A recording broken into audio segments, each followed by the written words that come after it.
Yep, very good.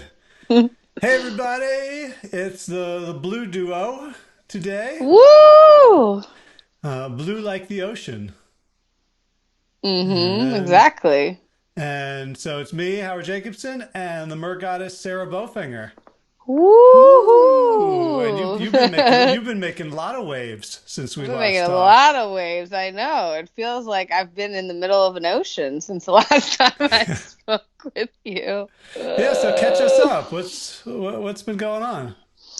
So I went to Colorado for national training camp, and that was really amazing.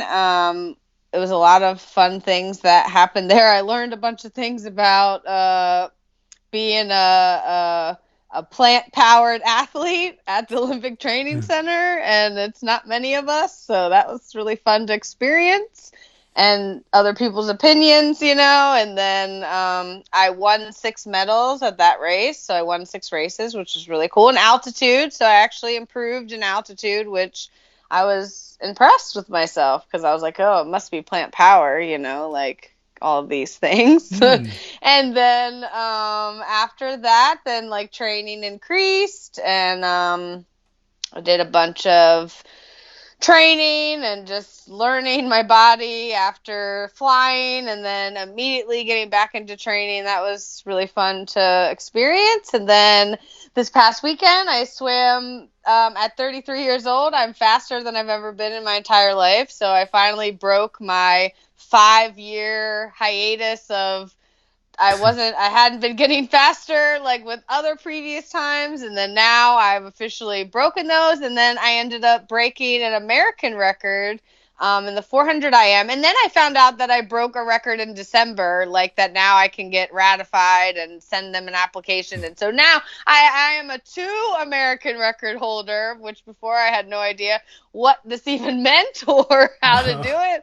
And yeah, so that's like a summary of what's been happening. So, Awesome. So I'm a little bit confused. You went out to Colorado for the national team, the Paralympic team. mm-hmm. You Yes. made the team. You set records, but you're not going to Tokyo.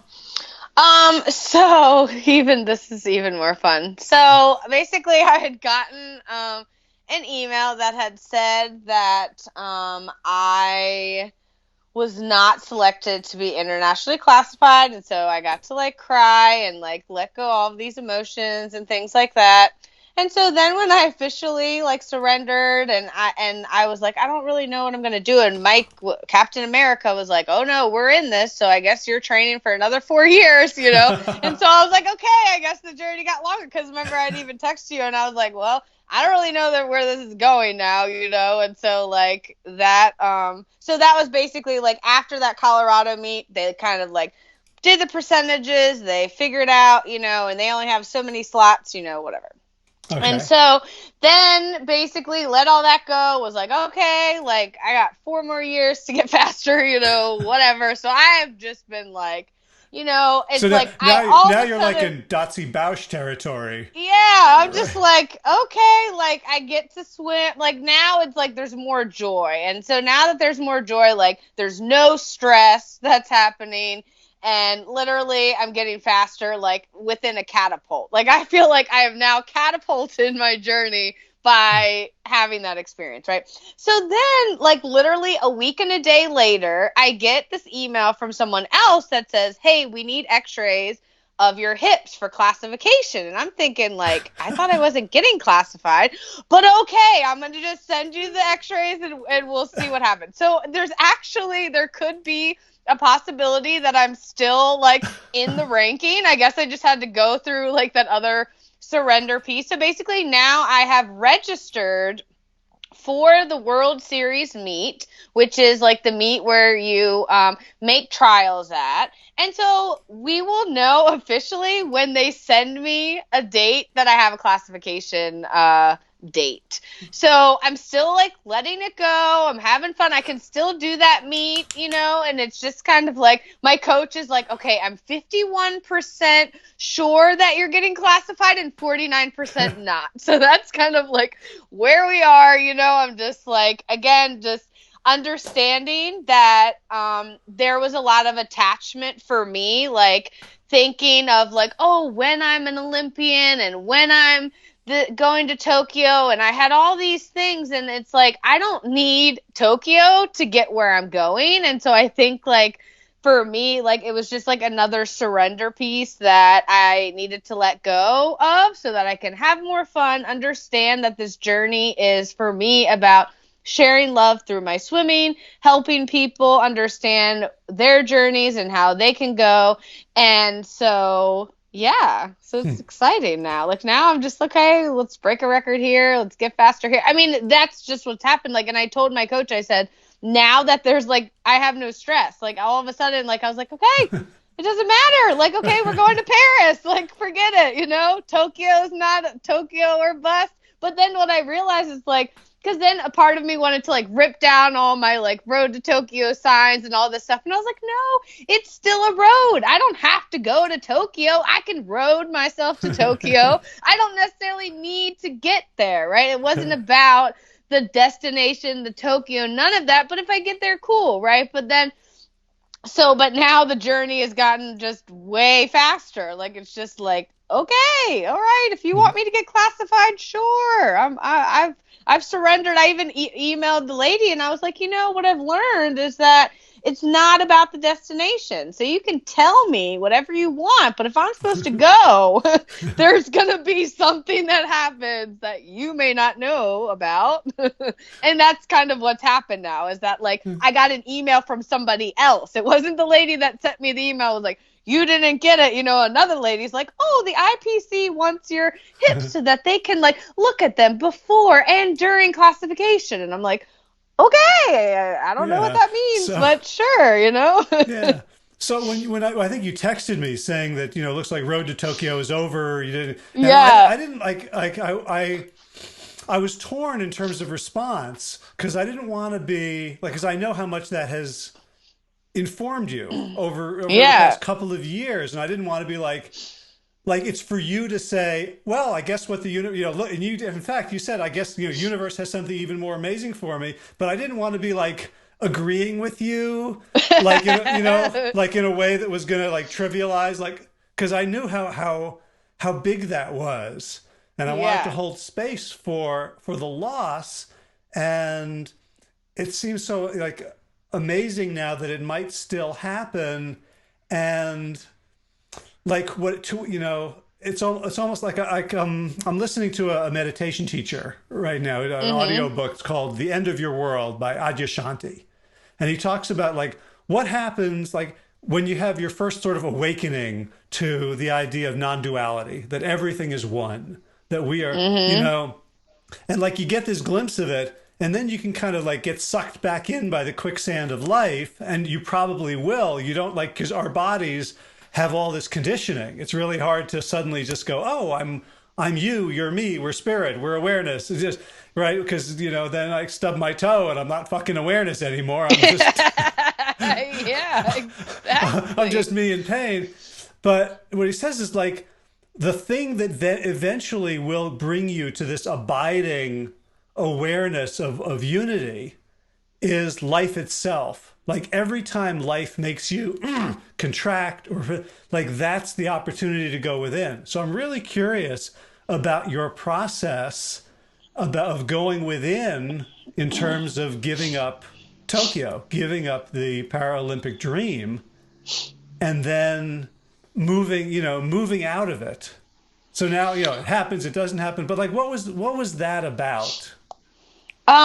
So like, in the moment, like when I'd gotten that email, so like there was a reaction, right? So I'm like, I didn't tell everyone, like this wasn't something that I told everyone, but like I told the people that are like in my circle, right? So like you knew, and there were a couple people that like, knew, right? And so like that was like the first part of me being like, okay, I'm going to tell a couple people and like make it like real for me, right? Like, okay, like so then like when I shared that, then like the next part was to like feel that like, okay, I like did this whole journey and like it's not happening, right? And just like understand that, you know, it's not happening, and just like feel that, okay, it's not happening, and like, you know, okay, great.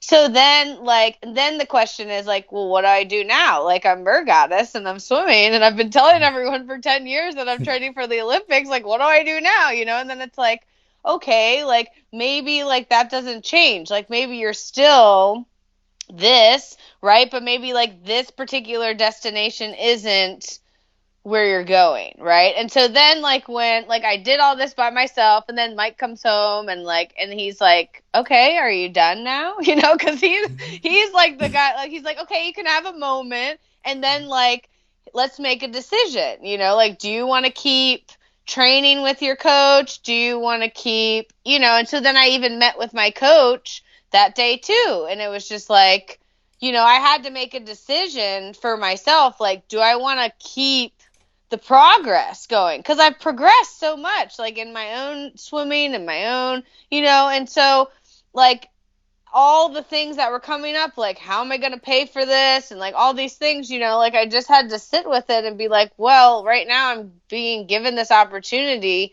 to that people have seen how far along I've gotten, and maybe I just keep going, and maybe it's not about like where I go, right? Maybe it's Mm-hmm. just about right now and what I'm doing now, and maybe right now the choice that I have is to keep moving forward. Because if I sit here and I cry a little more and I get all stuck in the logistics of this particular thing says this, so I'm going to focus on what I don't want, I'm going to end up creating more of what I don't want. And what I found was that I had one little moment. I think it was less than an hour. It was probably like the quickest.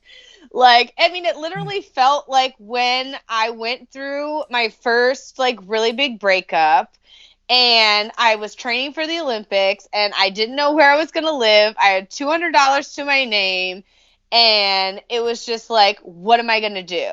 And like it felt like that. Like that's how like, and I know that in that experience I shifted myself so much. So like I had gratitude. Like it was the weirdest thing. I had gratitude for what was happening, and I was like back where I was before, and I knew that there was this big shift happening within me, and I was able to shift very, very quickly. And then just all this stuff has happened, you know, since then. Like it's just like at a rapid rate. Like it's like, whoa, like I did not expect all of these things to happen so quickly. And I think it's just because Yeah. I have no attachment now. There's no attachment. It's like Tokyo, no So, Tokyo, yeah. whatever, you know? So what I'm hearing, and I kind of want to bring this back for folks who are not training for big events, or just, you know, but it's still there's you know, I've been writing about this a lot lately about attachment to outcome versus being in the moment. And what I hear from you is that you had this attachment to Tokyo, that you weren't Mhm. necessarily like you weren't entirely aware of what the attachment was until it was taken away from you. Mhm. And then you had an hour or less Yeah. to really feel what you were feeling inside, and really allowing it all to be and moving through. And so like what I want to point out for people is you both, before you let go of your attachment to Tokyo, before you were okay with that being the end of that particular story and opening up to a new one, you were okay with your own inner demons, or with your own sadness, with your Mhm. own mourning process. Mhm. So that you know that even like your willingness to say yes to life included your own conditioned responses. Like Mhm. you weren't saying, "Oh, like Sarah, you know, you read all this spiritual stuff, and you should know that Tokyo isn't a big deal, and it's all right." That even as you're knowing that, you're also loving the part of you that doesn't yet know it. Yeah. Exactly. And I really want to bring that out for folks because there's so, like, everybody I know who's struggling to make changes is struggling because their mind is on the future they want, Mhm. as opposed to letting in the now that is. And I heard something from this one guy that I started following that was like when you put your, goal or your, whatever the outcome is that you want, you put it on this pedestal, right? So Tokyo has been on this pedestal of like, oh my gosh, like when I achieve it, then all these people are gonna want me, I'm gonna get all this money and all these things, right? But like keeping myself like far away from it is essentially creating resistance within me, and I'm not actually allowing myself to create what it is that I'm supposed to create right now by having this thing on the pedestal. So what happened was when I was able to feel my feelings, like let it go, and then just understand that like now is the most important time to what am I thinking about, what's happening, and really addressing the now, then things started catapulting like ever before. Like the Hmm. days are busier, like it's like whoa, okay, like there's a lot, and it's more fun because now it's just like I'm not putting myself as like I have to reach this goal for then me to create a job to that. I mean, like what I realized was like I literally put this Tokyo thing on this really big pedestal that was not allowing me to achieve what I'm supposed to achieve right now. Hmm. And I'm not. I don't know how the universe works. So all I know is like what I can do inside myself, and at the same time, something weird happens when you let go. Yeah, surrender and all. Like it's fascinating what I mean that's it's just like, when you just forget about it and then it just comes around because I fully let it go and then a week and a day later I get an email and I'm just like, "What? Like I didn't expect this, you know?" But that's the point. It's like let the universe surprise you because you get what like when we ask for something, we get it. But why we don't get it is because we hold on to how we're going to get it and then we create resistance. And so we're not on the same frequency, the same TV channel as the universe is now sending. It can't send it to you because you're not on the same wavelength as it. But by surrendering, by just understanding that, like, okay, cool. Like, if it happens, if it's not, and then you just watch how it happens and it's more exciting, like to then like I swim like yesterday for instance, I'm swimming a 7,000-yard swim. I'm like finding myself like, oh, my body, da da da. But I just said, you know what, this is what's happening. And then literally my coach tells me, hey, I just saw that you broke this American record. And then all of a sudden my energy like went up. And then like I was able to like crush the next workout that I was doing. And it's just like, it's just fascinating how like we can be in one moment and not know what's going to happen in the next moment. And the next moment could literally catapult us to like all these other fun moments of like joy and experience and just having more fun with our own personal, journey. Right on. All right. Well, Cool. let's close it out for there. Let leave Yeah. folks with like the practice is being with everything right now. Yep. Right. And so when Don't you're worry about later. So don't if worry you're about on the it. couch and you want to go and run that marathon, just get off the couch for 1 second, 1 minute or whatever it takes, and just be here now and watch what happens because it's really, really amazing. Like even I'm learning more, so we can always learn, right? We're never not learning. I am finding that there's no like, okay, I'm here and then I'm gonna stop learning. Like, nope, there's more growth to go as we channel on. Yeah, well, it's like, your favorite book, you're sad when it ends. So our own life can be our own favorite book. Exactly. So, all right, well, Well, we ought to get it for maybe next week, and we can hear if more emails come in, and you get some more clarity on the whole Yeah. qualification thing and the Yeah, we'll see what, and if not, hey, like I'm down for whatever calls I'm here for. So right. I'm Well, swimming, having fun, and I'm getting faster. well So hey, here's my prediction. You're gonna be the Super Bowl halftime show next year because hips don't lie. yeah, that is Uh, good. That is good. uh, That's uh, good. all right. We Well, can end on that. let's end on great talking with you, Sarah, You and too. see you Bye next time. bye. See ya. All right. That was fun and wacky.